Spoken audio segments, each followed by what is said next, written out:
온타리오주 광역 토론토 임대시장이 임차인의 유리한 지점에 진입했다는 분석입니다.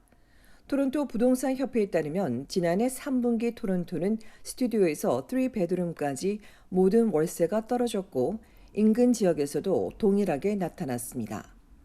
인구 증가에 따라 수요는 여전히 높았지만 공급이 급증하고 신규 전용 아파트도 기록적인 수준에 도달한 덕분입니다. 지역별로 옥빌은 콘도 완공이 30년간 최고치에 달하면서 모든 유닛의 월세가 큰 폭으로 하락했습니다. 원룸 6%, 원베드룸 2%, 투베드룸 7%, 쓰리베드룸은 8% 급락했습니다. 미시사가도 원룸 5%, 원베드룸 3%, 투베드룸도 3% 떨어졌는데 소형 유닛 건설이 늘다 보니 3베드룸은 5% 상승했습니다. 마캅은 원베드룸과 투베드룸은 변동이 없었으나 3베드룸은 3% 하락했고 반 지역은 원베드룸에서 3베드룸이 1%에서 2% 정도 떨어졌지만 원룸이 유일하게 16% 뛰었습니다. 브램튼도 투베드룸과 3베드룸이 평균 4% 하락한 반면 원베드룸은 2% 상승했으며 밀튼은 모든 유닛이 1에서 3% 사이로 하락했습니다. 벌링턴은 원베드룸과 투베드룸이 큰 폭으로 떨어졌으나 3베드룸은 3% 상승했습니다. 한편 지난해 3분기 리치몬드 일의 평균 임대료를 보면 원룸 1,800여 달러, 원베드룸 2,500여 달러, 투베드룸 3,100여 달러, 3베드룸은 3,600여 달러입니다. 놀수역에선 코 웨스트의 원베드룸이 2,600여 달러, 투베드룸 3,200여 달러, 3베드룸은 3,800여 달러이고 코 이스트의 경우 원룸 2,100여 달러, 원베드룸 2,500여 달러, 투베드룸 3,200여 달러, 3베드룸 4,000여 달러입니다. 한편 지난해 10월 전국의 평균 임대료는 2,142달러로 3년 만에 처음 하락했으며 토론토도 10월에 가장 큰 폭으로 하락해 원베드룸은 2,400여 달러에 그쳐 마이너스 8%, 투베드룸도 3,100여 달러로 마이너스 9%로 낮아졌습니다.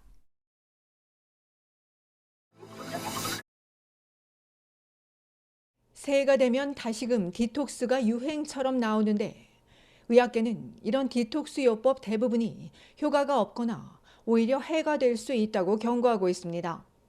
10년 전이나 지금까지도 디톡스 다이어트 요법이 과학적인 근거가 없다는 하버드 의대 측은 간이나 신장, 폐를 통해 이미 해독작용이 되기 때문에 별도의 디톡스는 필요 없다고 설명했습니다.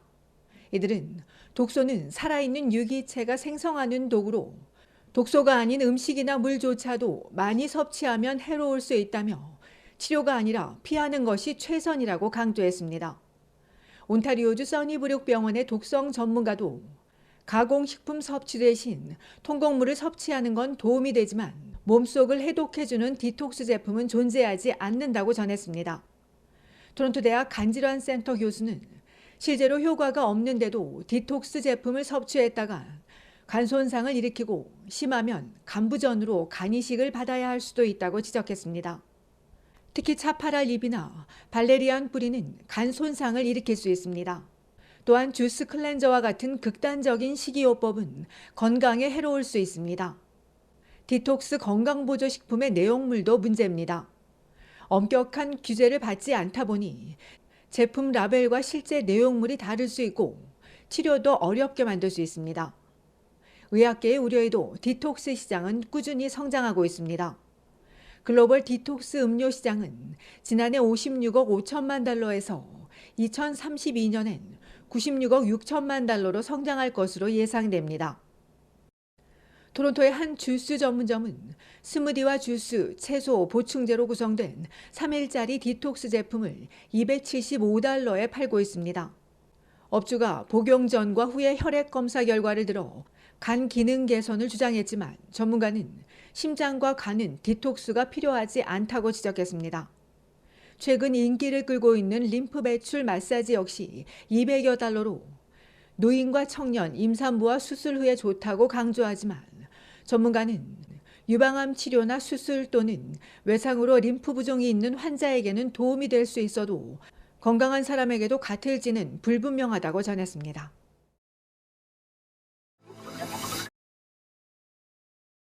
북미에서 가장 정시 도착률이 높은 항공사는 델타 항공인 것으로 조사됐습니다.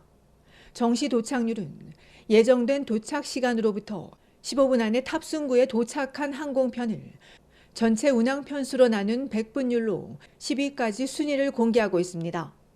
항공 데이터 업계 시리움이 발표한 2024년 통계에 따르면 델타항공은 7월 공항 전산망 마비로 수천여 편이 취소됐는데도 미국 항공사 중에서 가장 높은 점수를 받았습니다.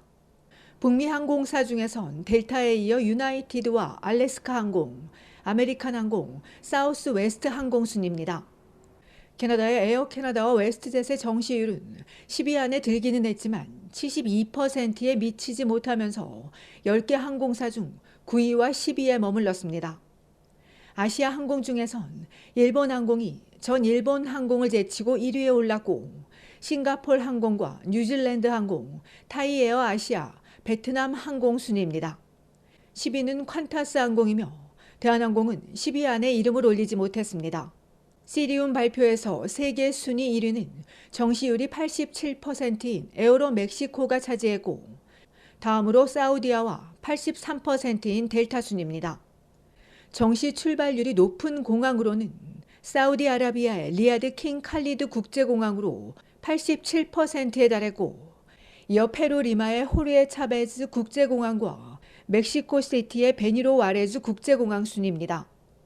캐나다 공항들은 대형과 중형, 소형 모두에서 상위 20위 안에 들지 못했습니다.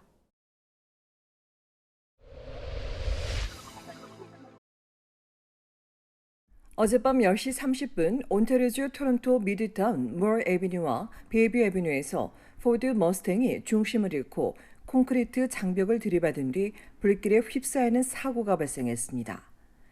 당시 이를 본 목격자들이 신속하게 소화기로 불을 끄고 소방관들이 차 안에 갇혀있던 30대 운전자를 구출해 외상센터로 이송했지만 생명이 위중한 것으로 알려졌습니다.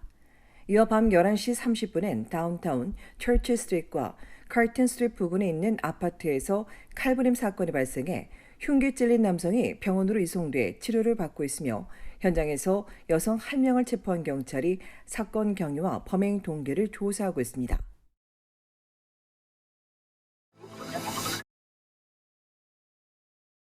온타리오주 나야가라 지역에서 6살 딸이 보는 앞에서 30대 아빠가 흉기 찔리는 사건이 발생했습니다. 지난달 31일 저녁 8시 반쯤 빅토리아 에비뉴와 센터 스트리트를 지나는 차량 안에서 17세 운전자와 뒷좌석에 앉아있던 38세 남성 사이에 시비가 붙은 뒤 몸싸움으로 이어지더니 급기야 흉기극으로 번졌습니다. 당시 뒷좌석에서 이 끔찍한 광경을 목격했던 6세 여아는 아빠가 흉기에 찔리자 차 밖으로 나왔고 남성에게 흉기를 휘두른 17세 소녀는 홀로 차를 몰고 현장에서 도주했다가 다음날 해밀턴에서 경찰에 붙잡혔습니다.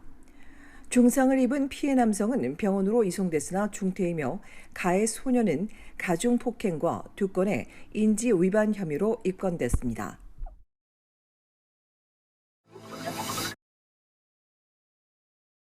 온타리오주 오타와 경찰이 가족 계보 유전 데이터와 DNA 분석을 결합해 수사를 이어간 끝에 28년 만에 미제 살인 사건을 해결했습니다. 1996년 4월 12일 오타와와 가티노로 있는 포티지 다리에서 당시 22세였던 남성이 칼에 찔려 사망했으며 이후 수사를 이어오던 오타와 경찰이 계보 데이터와 DNA 기술을 함께 사용해 추적한 끝에 지난달 초 브리티시 콜롬비아주 밴쿠버에 사는 73세 레리 디힐을 자택에서 체포해 2급 살인 혐의로 기소했습니다.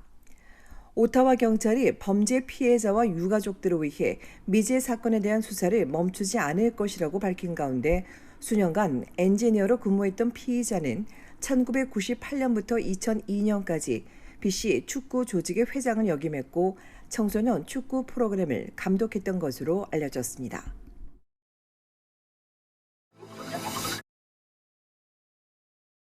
캐나다 상위 100대 기업 CEO들이 직장인보다 200배 더 많은 급여를 받는 것으로 나왔습니다.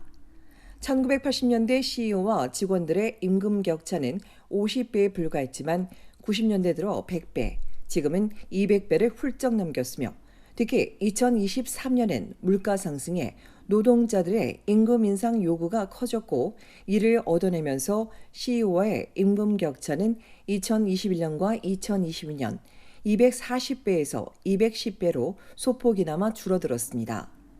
CEO들의 평균 연봉 1,320만 달러 가운데 기본급은 130만 달러, 나머지는 주가 상승에 더 효과적인 성과급과 주식 보상이며 2023년 폐기물 관리기업 GFL 환경의 패트릭 도비지 최고 경영자가 연봉이 가장 높은 6,840만 달러를 받았습니다. 한편 기관은 일부 산업 분야에선 여전히 임금 인상이 물가 상승을 따라가지 못하고 있다고 지적했습니다.